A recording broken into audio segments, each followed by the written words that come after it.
Good evening. It's good to see everyone here on today. If you didn't hear earlier, my name is Kevin Wade. I am a professor of history at San Joaquin Delta College, where I teach courses in African American history and U.S. history. It's my pleasure as an educator to be our MC for today's celebration. And as an educator, one thing I do is I see a lot of our students who are financially struggling with school. As textbooks are increasing in price, as tuition is going up in price, the more and more we need for events like this to celebrate our youth and to ensure that our youth are able to go to college.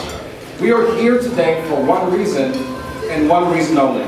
That's to invest within our youth. There is a proverb from West Africa that many guys may be familiar with. It says, it takes a village to raise a child. And we today here, we are the village. And as a village, it is our job, our responsibility to invest within the youth of this community. We have amongst our young folks in our community the next doctors, the next lawyers, the next dentists, the next educators, the next pastors, the next leaders in the trades. We have our next generation right here in our community. And as a village, it is our job to invest within that community. At this point, I want to quickly ask all of our young people who are volunteering today, can you please just stand and raise your hand so everyone can see where you are, all our young folks.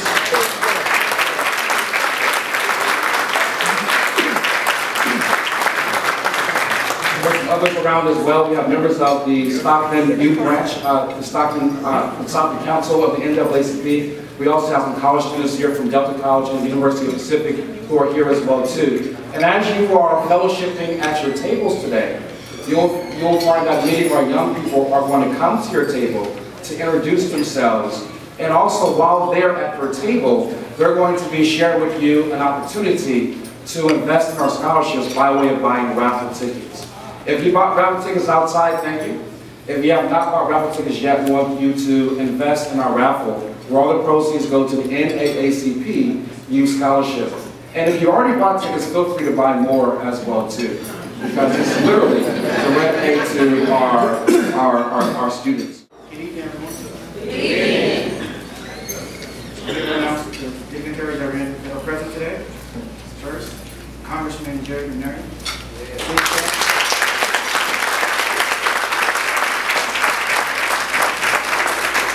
Our Vice Mayor, Albert Holman, please stand.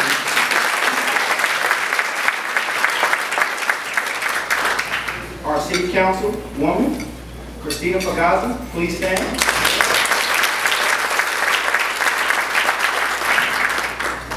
Our very dear friend, Judge Bill Murray, please stand.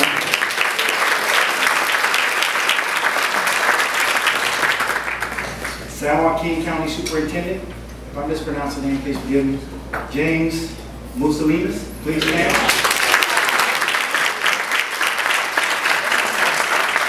And now we're very proud to have Major Sarah Hudson. And I need to give you a little side note about her. She is the current director of the Discovery Challenge Academy, where she commands 42 members of the California National Guard. We are so proud of you. Please stand.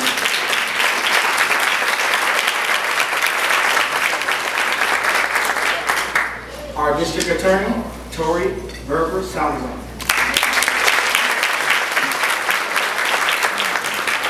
Our former SUSD Superintendent, Mr. Carl Tolliver.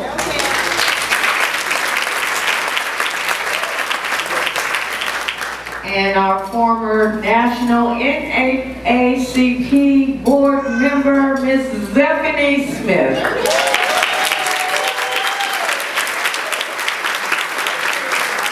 Let's give them all a big round of applause. And now we have our presidents of some of our local organizations, Ms. Shirley Washington, President of Alpha Kappa Alpha Sorority Incorporated, Mu Zeta Omega Chapter. Please stand.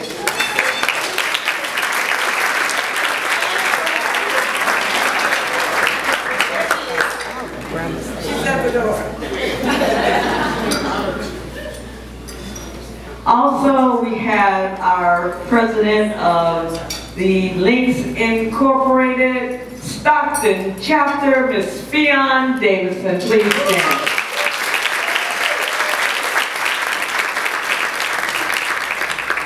We also have Davis Harrison from Cal State Stanislaus, the Stockton branch. Please stand. And Mr. Harrison represents Cal State Stanislaus University. Thank you for being here. Now can we have, he's not a branch, he's a university. Now can we have all of our clergy please stand? Clergy, are you here?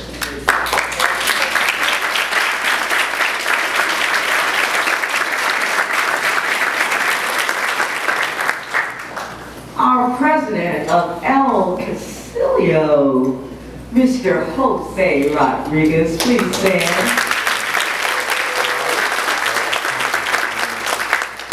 And Mr. John Beckman, you think I wouldn't let you go with the BIA? Please stand.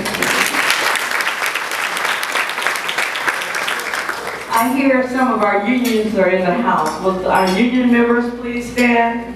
Union.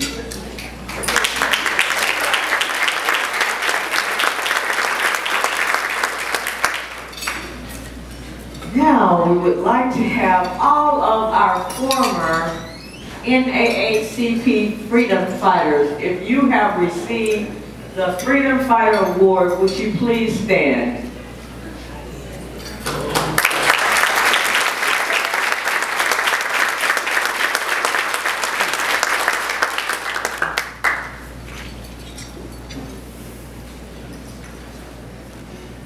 The President of the Stockton Chamber of Commerce, can you please stand? Brandon.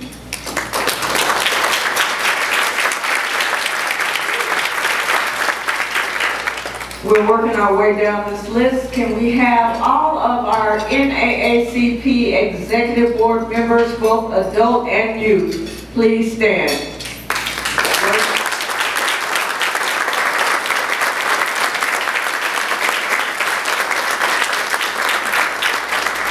And least Jerome and I be remiss. If we've forgotten anyone, Yes.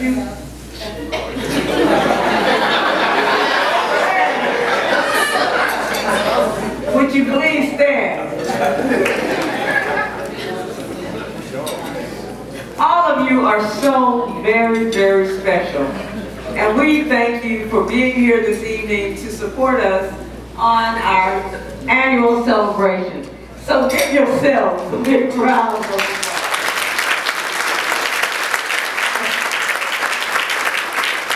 Especially if we missed anyone, blame it on our heads and not our hearts, because we truly love all of you. Thank you so much. There before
know you guys are enjoying your conversation at your tables and fellowship with other tables as well. At the MC table, I've had a chance to speak with Michael Mark and Raul Hernandez of the Central Labor Council and the work they're doing, some wonderful work in our county with the CLC. I want to thank them for that. But I want to, as we're moving forward, I want to introduce someone who's special advocate within our city. And before I introduce this individual, I want to give a little background in terms of the organization that this person works with. If you don't know, the NAACP Stockton branch is a nationally renowned and known branch that has gotten a lot of attention on the national level as well as the state level. Some 2016, 2017 accomplishments. The Stockton, California branch of the NAACP received the National Dalheimer Award this year at the National Convention. The Dalheimer Award is the NAACP's top honor given to branches for outstanding achievements. And so with that, please help me in acknowledging the president of our Stockton branch of NAACP, Mr. Bobby Bivens.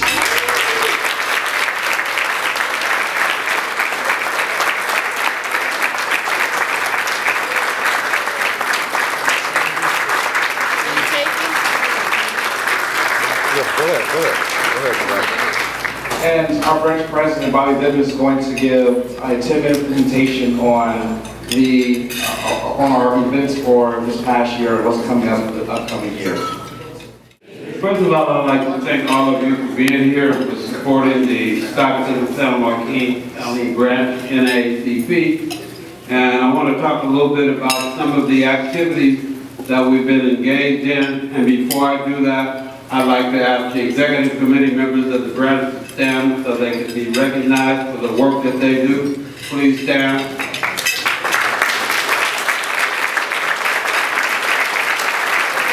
we have a couple folks outside with the rest of them. Okay, they're all around the room. Without the team, we would not accomplish the things that we do. And the issue of civil rights in our community is extremely important. We have disparities happen in all areas of the community, whether it's housing, education, health, law enforcement, criminal justice, disparities in the judicial system, education, if I didn't say that, and particularly in the workforce. One of the key things is that we need to get more African Americans employed in our community, and then particularly in some of the trade areas as well. You will see, you're moving a little fast there. She wants to rush me, and I ain't letting it happen. So let's be clear. The first thing we passed over was receiving the award for the Dalheimer at the National Convention, and as Evan said, we were the #2 branch in the nation, Division 2 for branches under 200 people with no paid staff. That's our state president and vice president and national board members, Gwen Moore and Alice Huffman. And in fact, Ms. Huffman is receiving an award tonight herself, so she couldn't come. Okay, in civic engagement, we were involved in the city's general plan and advocating for that. Also in town hall meetings addressing trauma in the community, criminal justice issues, and also the loss of life, to try to figure out a way to address some of these issues along with many other organizations. We also were involved in a meeting with the State Attorney General addressing the immigration, or DACA, just a couple of months ago. We're currently involved, keep rolling now. We do voter registration. Last year we were very much involved in Prop 47, where we were registering folks that were formerly incarcerated, also working with them to get their cases ready for expungement so that they can become productive members of our community. We participated with the churches and the celebration with the Stockton PD, where they had an annual celebration for protection by our law enforcement. We've been engaged in working with the national program that was recognized for the Stockton PD and creating a new process for community policing and exploring the issues and solutions in gun violence. And that program is run out by a national team from Washington, D.C. Spencer Overton is the executive director. You'll see Gary Gershon, who is our legal redress chair, and you'll see I think Jose up there. And as I look around the room, quite a few people were involved in that. We had a town hall meeting where our district attorney took the onus and apologized for a mother that her son had been killed and she had not been able to get back her son's goods, something that she had nothing to do with, but she owned up to it and accepted the blame for the DA's office and apologized to the mother publicly, which was a very powerful move at that summit. Economic development, I want to say that our congressman has been very, very active, and particularly getting a couple of pieces of legislation passed that enhance opportunities for minority and women business enterprises to be able to get federal contracts in this nation, not just in this district, but in this nation. And I'd be remiss if I didn't say that I'm very proud that my son works for Congressman Jerry McNerney, has been with over 10 years, and as they say the post office don't wag his own tail, so I'm wagging. Okay, keep moving on. Y'all want me out quick. This event is one of the primary purposes is to raise scholarship money for young people that can go to college, and we don't support them on a one-shot deal. Once they receive an NAACP scholarship, they receive it for 4 years, all 4 years as long as they're in school. And we have some of our young people here, even a scholarship recipient or two in the room. Would you please stand? We'd like our youth to stand. You see these young people walking around, they're part of our youth council. Also, they're involved in some of them were involved in a STEM program that we have funded by the state of California and ACP. STEM stands for Science, Technology, Engineering, and Math, for those of you that don't know. So we're trying to make sure that our kids meet the technological needs of our community and our society so that they can work, be productive, and make some of that big money. We had in the area of health. You see the precept there, we did health forums. We talked about health in the community, also participating in the city's general plan to make sure that health, safety, walkability, and those kinds of issues are addressed as the city of Stockton updates this general plan. There she's talking about the general plan. We also have a member on our executive committee that's on the planning commission. And in that, we have an opportunity to make sure that the equality and equity issues are looked at in the projects that the city is doing and make sure that no one is overlooked. We did a home buying workshop in conjunction with Wells Fargo. This young man here brings money to town, so he's out of Oakland. So anybody wanting some money to do a major development, he can help you get that money. So we did a workshop on, and as a part of our housing committee. Labor and industry, we have some union brothers in this room, stand up you guys, that we go at it, but we go at it in love. And I have to honestly say that these young men are working diligently to try to get African Americans into the union.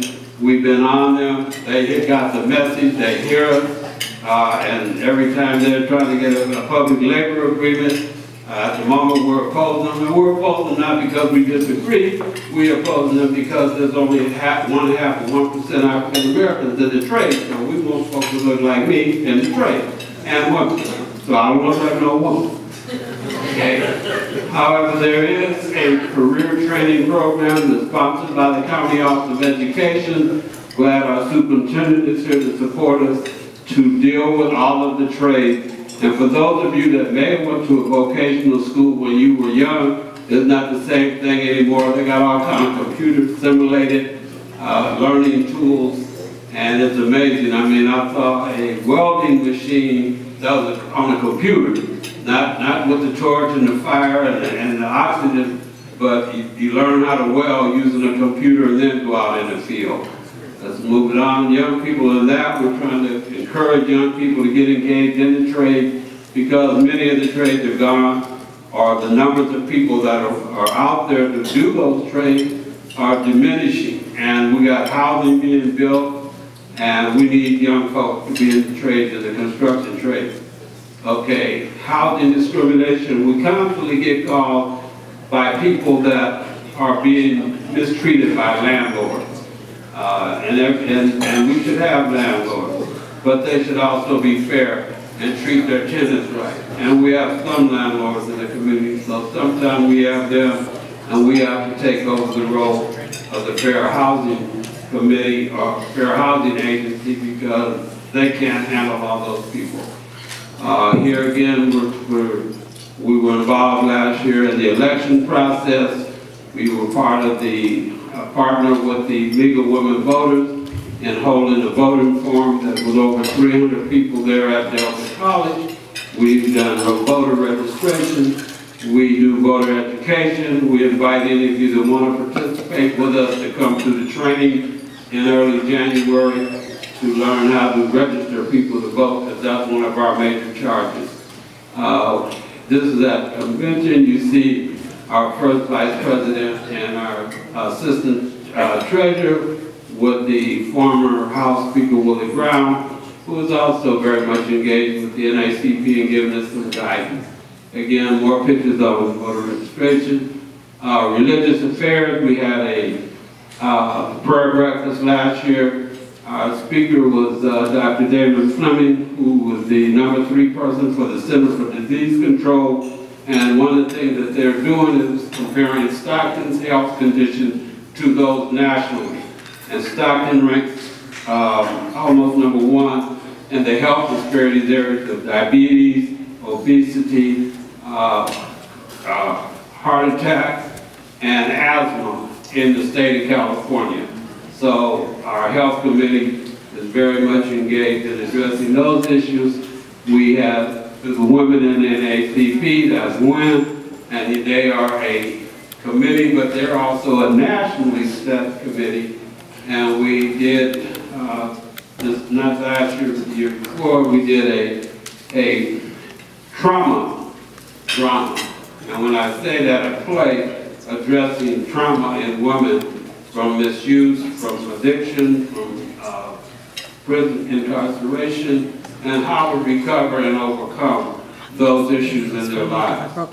Okay, and then we do our annual youth summit at San Joaquin Delta College, and if you can't see that very clearly, those are young people, and Stockton Unified and Lincoln Unified are partners with us in that. Last year we had 500 young people engaged in it. There's 13 different workshops. We have participation not only from the school district, but from our DA's office, the police, and a lot of different agencies, police recruitment of African Americans, some recruitment for DA's. That one, we also sponsored 70 kids to go to the Black College Fair in Oakland, where some of our kids got scholarships right on the spot and accepted into the universities right there on the spot.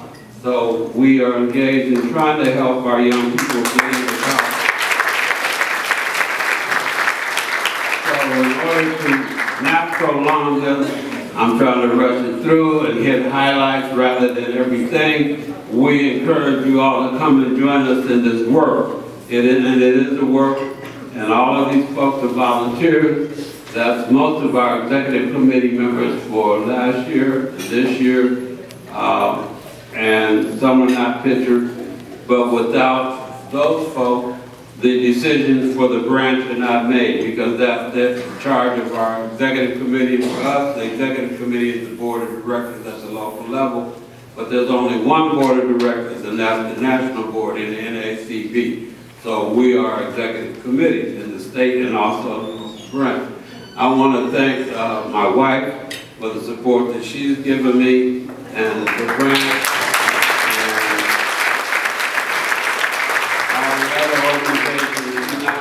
Support here at home. She's also an area director for the NAACP, covering 11 different counties, NAACP branches, and trying to help them to do the work.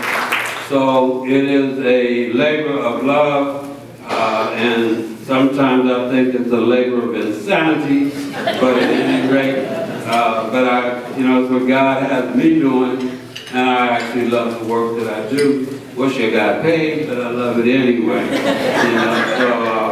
We're continuously trying to improve and impact every aspect of the Stockton-San Joaquin County community. We attend our kind of town hall meetings, political forums. We meet with various politicians running for office so that we can make recommendations back to the community of those individuals running for office that we believe are looking out for our best interests. We've developed a relationship now with our East Indian community. We're trying to get them engaged with us, and they want to be engaged with us. We've always been involved with the Latino community and some of the Asian communities. So the NAACP does stand for the National Association for the Advancement of Colored People. And we say that colored people come in all colors. So with that again, hope I'm not forgetting anything. The major thing is Evan spoke to the fact that we won some awards this past year. But I want to say that Awana won the award by the state president for her work for the state of California and the NAACP. And for 2 years in a row, our youth council won the award as the best youth council in the state of California. A lot of people say, what does the NAACP do, or you don't do anything? And I say, if you say we ain't did nothing, that's because you ain't at the table, because you don't know what we're doing, because you ain't doing nothing. So we would hope that you would take out a membership, and I'm going to steal a little short thing. America is a big dog country, and Americans are only afraid of big dogs. A dog that barks over here and bites over there. This comes from Dr. Nelson Rivers. Russia is a big dog country. They got nuclear weapons. China is a big dog country. They got nuclear weapons. Korea is now a big dog country. They got nuclear weapons. Their dog barks here and it bites over in another country. So the NAACP is the big dog civil rights organization in America. So we bark over here and we bite all over America. And that is our task. But the question is of all of you is, have you fed your dog lately? And if you haven't fed your dog, there's a membership occasion on every table. So please feed your dog. And I look at the young people around here. We have young people from Stockton that are at some of the highest level of accomplishment in America. And they come from Stockton. Stockton has great stock. The name is not just Stockton for no reason. It's Stockton because there's some great stock in Stockton. And we have wonderful young folks, and if we do our job, they will step up and do the leaders. And I'm saying that to say that our keynote speaker tonight is one of those young people that was raised up in the NAACP. Her resume is here, you all can read it. But we talk about the fact that she's been an active person since she was a teenager, that she served in the youth, as a youth board member, as a youth works committee member. And those young folk are responsible for guiding the direction of young people that will be our future leaders at a national level. Zephany was one of our youth national board members. Now you all might not understand what that means, or Gila. That means that they make decisions on civil rights issues for all kids in America. That's what that means. That means that they get elected in the regions of the country that they live in, just like the regular national board members do, and they have equality in their vote on that board. Now, I know that to be a fact because I'm formerly a national board member, and we had to make sure that the young people grew to take our place at a later time. And we have proof in this room that some young people have grown up and they are taking serious leadership positions.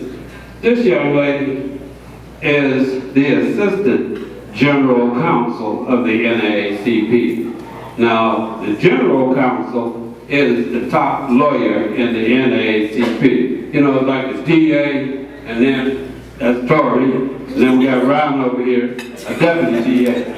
Well, Tory's back in D.C., but Ron's in the room. She came out here from Baltimore, Maryland to be with us tonight to bring a message of encouragement and also to share some vital information that we need to have in our community, and hopefully it will help us to look and move in a direction that is beneficial. You know, it's easy to criticize people for what they do or what you think they don't do, but it's not easy to step in their shoes and step up to the plate and take the heat. So I just want to say this young lady is walking in her own shoes, not somebody else's. She has stepped up and is taking heat, but more importantly, she is bringing heat. So I know without any further ado, I'd like to introduce you Keila Crane, Deputy General Counsel, National Association for the, Jesus, I don't believe that. That again. The National Association for the Advancement of Colored People out of Baltimore, Maryland.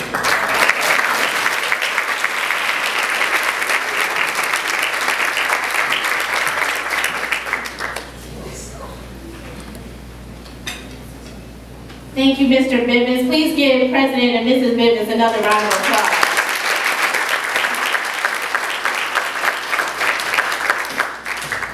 I want to thank them for inviting me to this Freedom Fund dinner and for their long-standing commitment to the city of Stockton, as well as to their inspiration and empowerment of young people, not only here in Stockton, but across the country. So please give them one more round of applause. It's not easy dealing with us on the National Youth Work Committee, but they do it in stride. I want to again honor all of the elected officials, member of clergy, here, my sorors of Delta Sigma Theta Sorority Incorporated.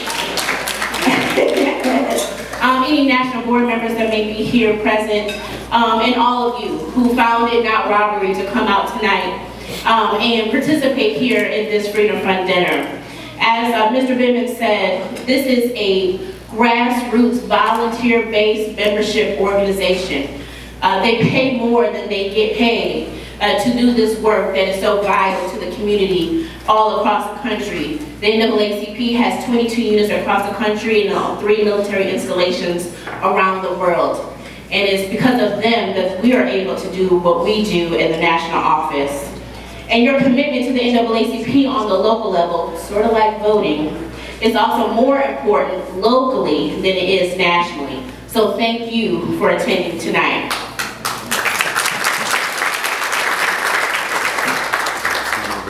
Our theme across the country and here tonight is steadfast and immovable. But as we essentially acknowledge what most in the Black community has known, that there are 2 people that you call on when you're in trouble, God and the NAACP. However, our theme does not give us license to be complacent. And if the last 375 days has taught us nothing else, then it's taught us that yes, we may be steadfast, but we cannot be stuck. We may be immovable, but we cannot be invisible, inflexible, or ignore the issues that are going on in Washington, in Sacramento, or here in Stockton. The fight remains to ensure that all people have access to and get high quality, affordable health care. That our children are holistically educated in high quality public schools, where they're able to reach their dreams and not sit on a pathway to jail. And as yesterday's news about the predictable spill in the Keystone Pipeline in South Dakota reaffirms that unless Mars opens for business sometime soon, and I'm not talking about the chocolate company, that this here Earth is the only habitable planet we have, and we must take care of it. And lastly, all must have unfettered access to the ballot box, and that right must be protected against all enemies, foreign and domestic.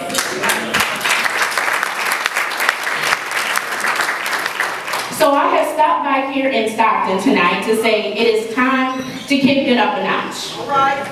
2018 will remind us that we have once again come over the ways that the dark past has taught us. And we have come treading through the path of the blood of the slaughtered. On February 8th, my alma mater will honor the 27 lives that were wounded and 3 young lives that were lost in the Orangeburg Massacre.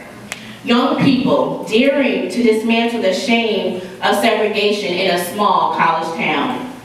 Through a bowling alley, though a bowling alley resided on South Carolina State's campus, they thought it necessary to protest the segregated bowling alley that existed 3.5 years after the Civil Rights Act of 1964 made it unlawful to discriminate in public accommodations. In an act of extreme and supreme aggression, South Carolina State troopers fired in a crowd of high school and college students who protested against the bowling alley for 3 nights straight. In an act that no person except the young man who helped organize the protest was ever arrested or otherwise punished. We will remind ourselves that 50 years has passed since a sniper's bullet killed a dreamer, a husband, a father, a pastor, and a visionary, but has yet to kill his dream. That the young man from Alabama would have been eligible to receive California's Best 40 Under 40 award when he was murdered, stolen from his family on on one of the most sacred of balconies now in Memphis. And that California is not exempt from this turbulent and bloody decade, as a man who told the crowd in Indianapolis that Dr. King was killed that April was himself killed 3 months later in June.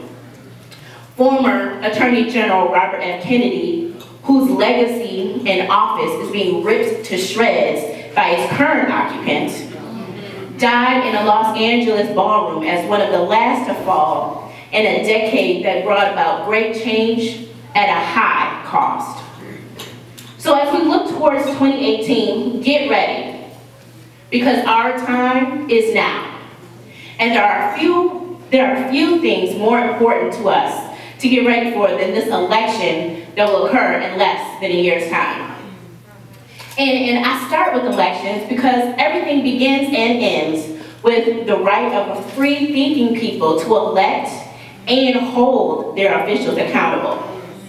And though the NAACP is a nonprofit, nonpartisan organization that does not absolve us from fully, actively, and intentionally engaging in this political season.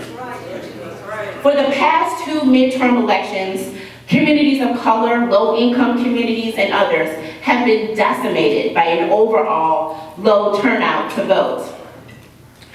And the levitating feeling that we had on that blistering cold day, because I was there, in January 2009, we kind of lulled to sleep over the next 2.5 years.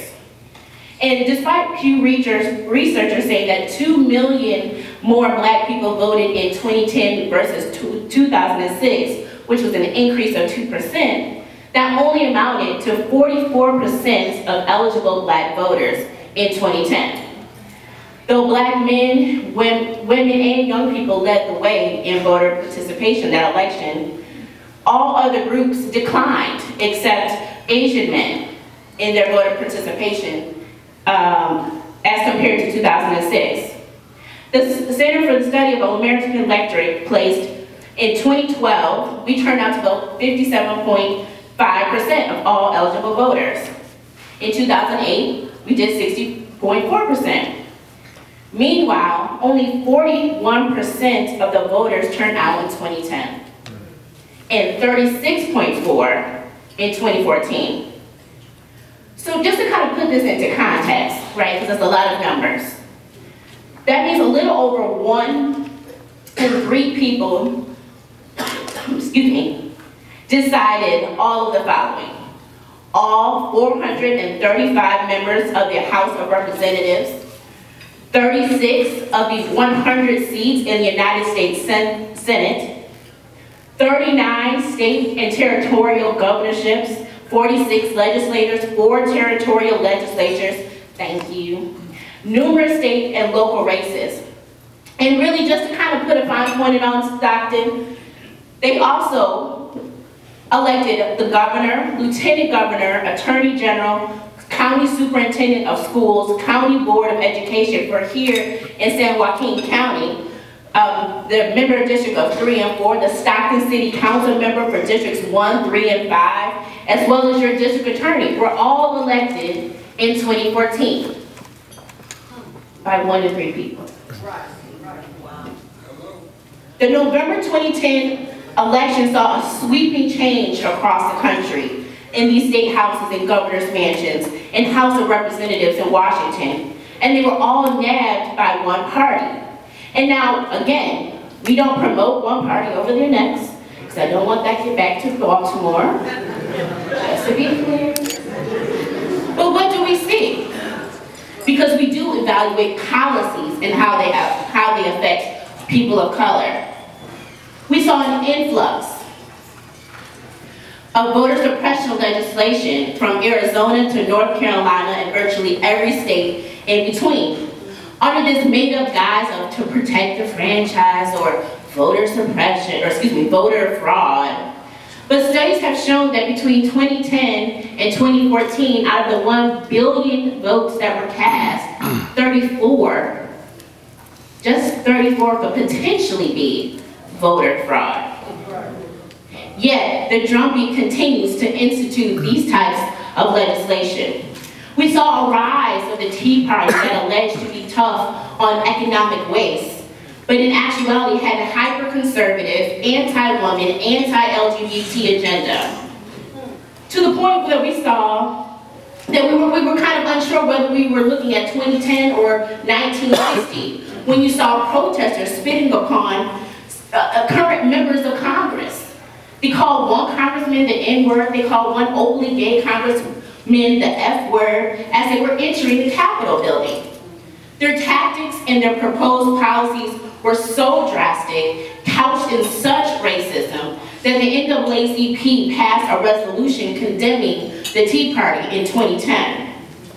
And now, after this U.S. Supreme Court gutted the Voting Rights Act, and Congress would like to do anything else but replace it, coupled with the rise of white nationalists, the Klan, aka terrorists, who have been empowered over the last 10 months, it seems that we're back in an era that we thought we were finished with. But even with a mountain of pressure, we have been successful across the country in NAACP. We won cases in North Carolina and Texas that we did eliminate regressive laws that had a discriminatory purpose and intent on Black and Latino voters in those states. We helped to reform districts in Georgia after several years and are on the brink of restructuring the method of voting judges in Terrebonne Parish, Louisiana. So we have a lot of work to do, but we have come some way. The second thing that we must do, we must get our communities ready for the 2020 census. This is significant for Stockton when California too often sends more money to Washington than it receives back. Coupled with the unique needs of students in the Stockton Public Schools. Now, what does students have to do with the census? Actually, quite a lot. There are over 137 different projects that are funded either in whole or in part by the census. And it depends upon how many people live in a certain part of the area. This includes Head Start, Title I funding, and so much more for education. And when there is a tension between communities of color and immigrant communities and this current administration, we need to ensure that all persons fill out the census. And we need the resources to come back to this community so that we can ensure that our children are properly educated, that our local communities have the tools that they need to advance us into the third decade of this millennium. So the issue is that the government, in their wisdom, are making changes to how this data will be collected. So just kind of a quick unscientific poll here. How many of you all know someone who doesn't have access to the internet? By a show of hands. How many of you know someone who doesn't know how to work a computer? And how many of you know someone who does not know or doesn't really use a smartphone all that often? That's right, I'm gonna raise my hand for my auntie, okay? She's way back in Michigan, she'll never see it. Right, that's hate. But yet in a cost-saving measure, the Census Bureau wants to have the majority of the first round of the census data to be collected via the internet. This digitization can have a disastrous effect upon the communities of color, low-income communities, rural communities, and some of the very folks that you raised your hands about. So thankfully, the NAACP sued the government last month for their failure to fully respond.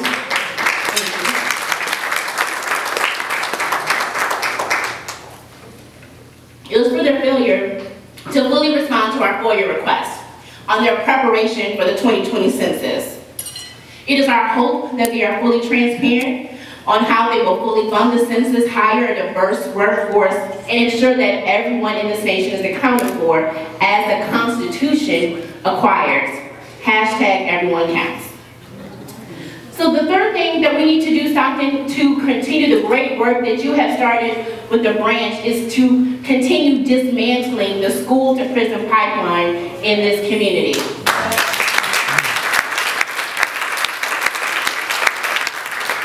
And as you look to elect a district attorney next year and various members of your school board, it is essential to ascertain their commitment to keeping kids in school.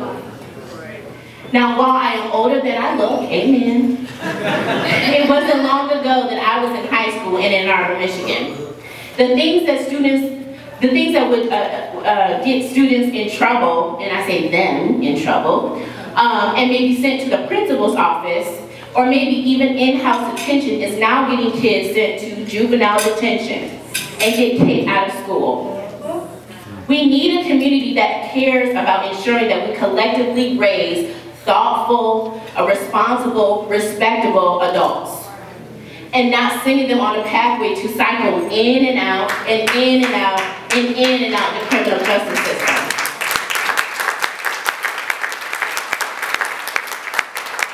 We need policies and enforcement that treats all of our children the same. Your measurement of punishment should not be based upon your skin color or your economic status or how well connected you may be.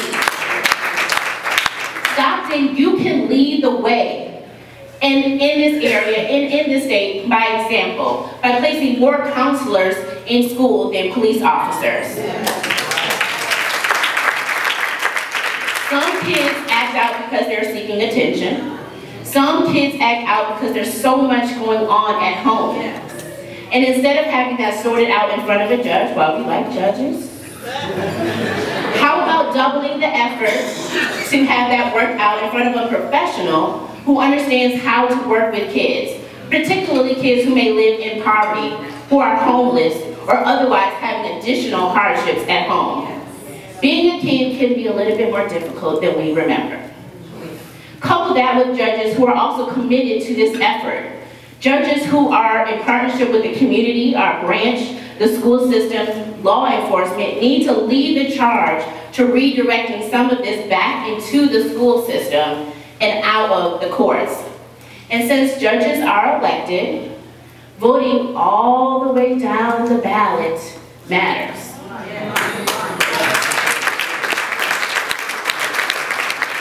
And holding officials who are committed to this reform also matters. We have seen it work in other places, and we need to lead this charge in Stockton as well. Now, I can't be this close to the Bay Area and not talk about the work that Colin Kaepernick has done to elevate the conversation about police brutality. Now, Colin looks very good on that cover of GQ, but that's not what we're talking about today. Shout out to my Crimson and Cream brother, Mr. Kaepernick. But as I was talking to one of my former colleagues, and I told him as I left the airport in Oakland yesterday evening, I felt a shiver go down my spine as I saw the sign for the BART train station. And what a horrible thought about the so many wonderful people that work for the BART train system and the officers who protect riders and workers every day. And yet, as we come up on the 9th year that a little girl's father was killed by BART police officers without criminal consequence, we must ask ourselves, what are we doing to make sure that those who scar the profession of policing are punished, and that both citizen and officer feel safe to interact with one another? Just like all lawyers are not liars. You don't say liars. Let me try that again. Not all lawyers are liars.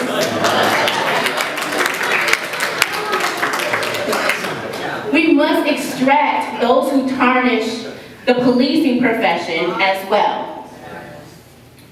We cannot be held accountable. We should not be held accountable for those who tarnish our brand. And as I take my seat, one of my favorite passages of scripture is found in Ephesians chapter 3, verse 20. The New International Translation says, "Now unto him who is able to do immeasurably more than we all ask or imagine, according to the power that's working within us." Now, I'm not a preacher at all, but I'm going to work this out for just a second, so bear with me. Now see, I like that verse because it says that God is going to do something beyond our entire imagination, and God is going to do it through me, through us. So regardless, always one. So regardless of the highs and the lows of what I have said up to this point, this scripture gives me reassurance, and I hope you as well, that even if you're not a participant of my particular faith, that you have the power to change the landscape of this area and this nation.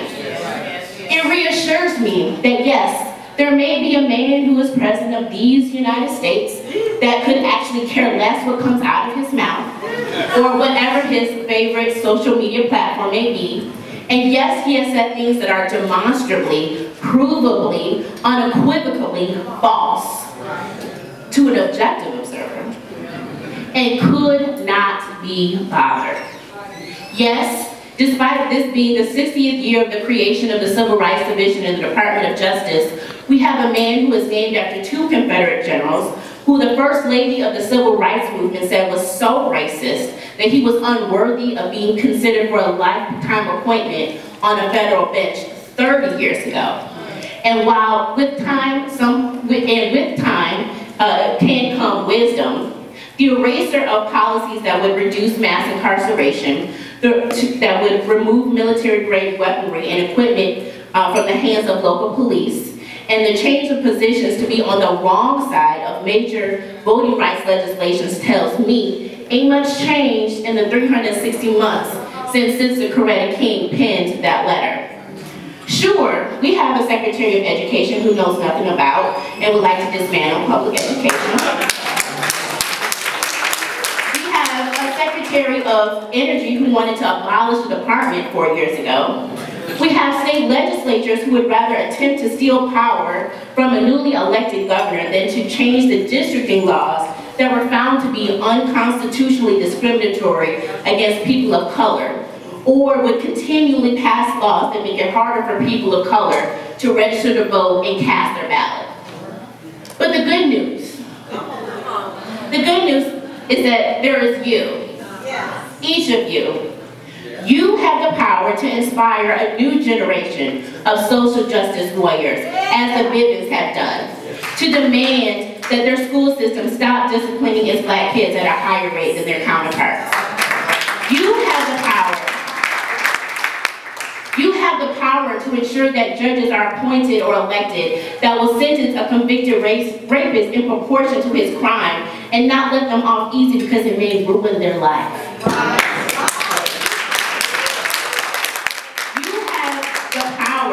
To make this city, this county, this state, and nation to live up to its creed, that truly out of many, we are one. The time, Stockton, is now. Now is the time to dig deep. Now is the time to fight harder.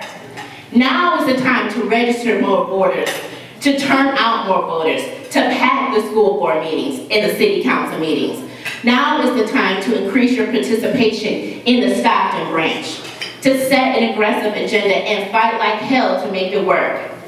Because we have been in this place before, and we are climbing out one last time together. And as Brother Johnson wrote, facing the rising sun, out of our new day begun, Stockton, let us fight on, let us strategize on, and let us march on until victory is won. Let's go to work. Thank you, God bless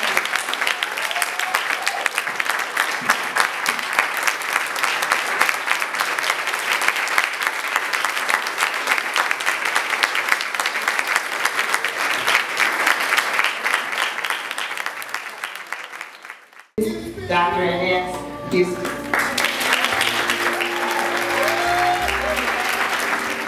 Lady Trina Turner is coming to accept his award at this time. I'd like to present to some and introduce to others the phenomenal, illustrious Dr. Cooper Wilkins. Without any further ado, I'd like to bring to you Congressman Jerry McNerney.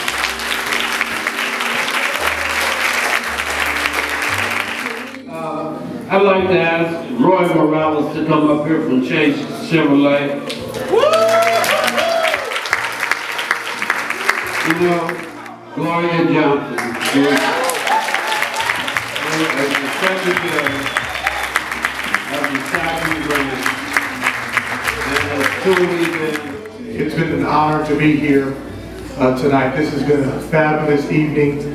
Thank you all. Thank you for that wonderful encouragement, words of inspiration, words of motivation. How many of us ready to get up and be about our Father's business after hearing that? Thank you for the wonderful music, the wonderful sound selection. You all picked the greatest people tonight to honor. Let's give all of our honorees another great night.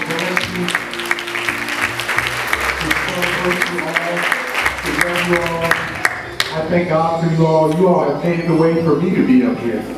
If it wasn't for you, I wouldn't be able to be up here and stand. Amen. So without any other announcements, let's pray. Father, we just thank you for such a wonderful privilege to gather together in your name, to celebrate your goodness, to celebrate your mighty works, your power of hand, how you brought us over, how you brought us through rough times, sorrowful times, hurtful times, sorrowful times. Thank you that you have called us to be victorious. You called us to triumph. You called us to be overcomers.